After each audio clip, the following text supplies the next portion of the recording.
GIS स्थगित करना या जीआईएस को ना यूज करना, ये मेरा काम थोड़ी है। ये तो एक तकनीक ही तो है, कोई टैक्स थोड़ी लग रहा है उससे, सिर्फ नापने की तकनीक यूज हो रही है। कई बार कुछ बहुत ही थोड़े से लोग हैं जो कि गरीब की आड़ में, गरीब के पीछे छुपकर बचाव करना चाहते हैं। मतलब 60-70% लोग तो ऐसे हैं जिनका टैक्स वही है जो पुराना था। अगर उनका वही टैक्स आ रहा है तो उनको तो वही देना, वही नोटिस उनको जाना, भर के थोड़ी जाना। आप पढ़ के देखिए ना, जो विधानसभा ने पास किया हमारा बजट इस साल का, या लोकसभा ने पास किया है निगमों के लिए, कहा है कि ऐसा जीआईएस सर्वे के अनुसार लगाए जा रही हैं। तो छोटे दुकानदार हैं, घर हैं, छोटे घर हैं, उनको कोई टैक्स बढ़ जाएगा इस तरह की किसी भ्रांति में ना आए। जो उनकी टैक्स है वो उसी तरह का होगा जितना वह दे पाते हैं, और उसी तरह से कैलकुलेट किया गया और उसी तरह से टैक्स लगाया गया हुआ। ये भ्रांति आपने शब्द ठीक यूज किया। जीआईएस सर्वे तो कंप्लीट हो चुका है। जो भी नवनिर्माण हो रहे होंगे, आगे चल के नवनिर्माण होंगे, उनका भी जीआईएस सर्वे तो होगा।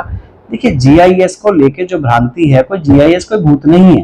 पहली बात, हम अपने घर को, मकान को, दुकान को नापते हैं ना किसी विधा से। नापने का जो विधा होती है, वो नापने की विधि आप मीटर से नाप सकते हैं, आप फुट से नाप सकते हैं।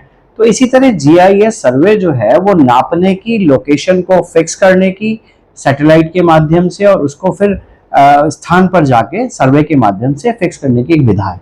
जीआईएस कुछ नहीं है। जीआईएस को टैक्स थोड़ी लगा रहा है। जीआईएस सिर्फ आपकी पोजीशनिंग देख रहा है वहां की। जीआईएस सिर्फ आपकी नपाई तुलाई कर रहा है।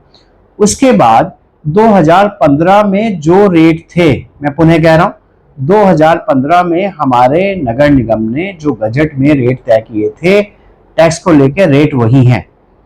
बढ़ने होते हैं, 5-6 साल से कोविड रहा, फिर उसके बाद बढ़ नहीं पाए। अभी हाल में पिछले वर्ष 12.5% की वृद्धि की गई, जो कि उस समय के अनुसार लगभग 20% होनी चाहिए थी, लेकिन बोर्ड ने ऐसा तय किया इसको 20 ना करके 12.5 करें, तो 12.5% बढ़ेगा वो।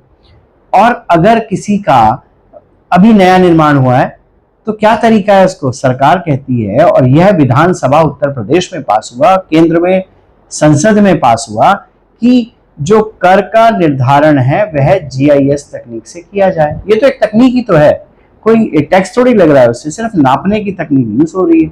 तो अगर कोई निर्माण हुआ तो निर्माण नापना तो पड़ेगा। जब एसडीए में आपने, डेवलपमेंट अथॉरिटी में आपने जमीन खरीदा होगा, डेवलपमेंट अथॉरिटी में पास कराया होगा, तो उस पास कराने में आपने लिखा तो होगा ना कितने फुट बना, कितने जमीन पे बना। तो बस वही विधा है। उसको आप अगर बाई चांस किसी को जब नोटिस जाते हैं कोई आपत्ति, तो आपत्ति ली जाती है।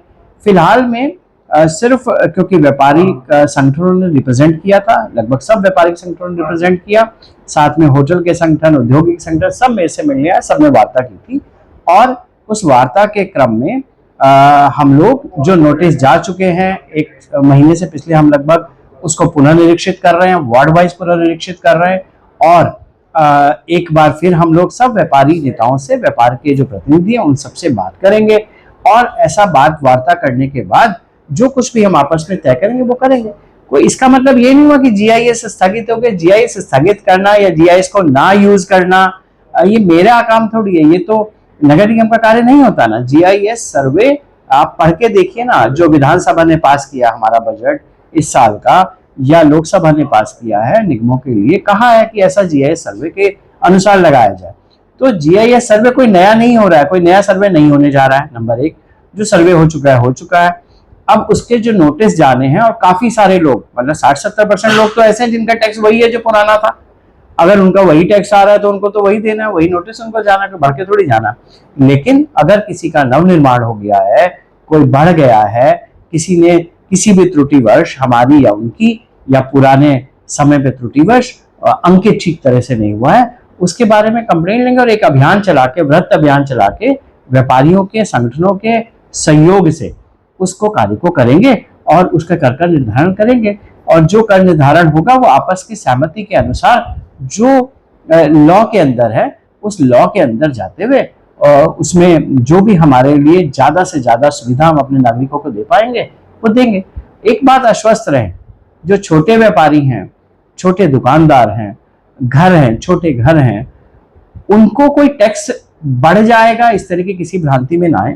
जो उनकी टैक्स है वो उसी तरह का होगा जितना वह दे पाते हैं, और उसी तरह से कैलकुलेट किया गया, और उसी तरह से टैक्स लगाया गया हुआ है। 2015 में इसी तरह से लगाया गया था, उसी अनुसार होगा।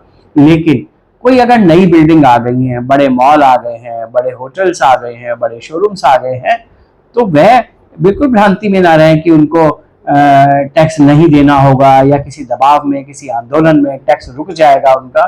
तो ऐसा ना मेरे लिए संभव है, ना नगर निगम के लिए संभव है और ना ही नगर के हित में है। इस तरह की बातों में नहीं चलना चाहिए और हमें भ्रांतियों से दूर रहना चाहिए।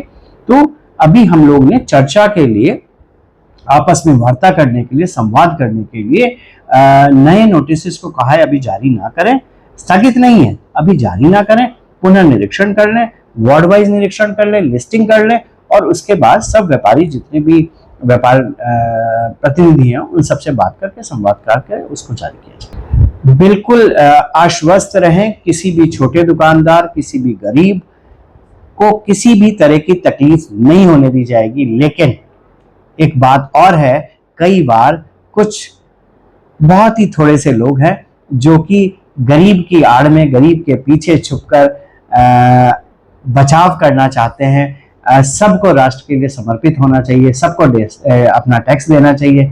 बस मेरा उनसे यही अनुरोध रहेगा, इस तरह की कोई भी भ्रांति कहीं ना फैलाएं और बिल्कुल आश्वस्त रहें, यह सरकार गरीबों द्वारा चुनी गई सरकार है, गरीबों के लिए काम करती है, उनको किसी भी तरह की हानि नहीं आनी। This news is brought to you by Chawla Electronics, Ambala Road, Saharanpur. Chawla electronics 37 सालों से भरोसे और क्वालिटी का नाम। एक छत के नीचे बड़े ब्रांड्स की विशाल रेंज, वो भी ऑनलाइन से सस्ते दामों पर। चावला इलेक्ट्रॉनिक्स पर LG, Samsung, Whirlpool, Havells, Lloyd, Godrej, Voltas, blue star, Kenstar, Microtek और सनफ्लिम जैसे बड़े ब्रांड्स के AC, LED, fridge, washing machine, cooler, deep freezer, microwave oven, inverter, battery और चूल्हा चिमनी जैसी चीजों की विशाल रेंज उपलब्ध है।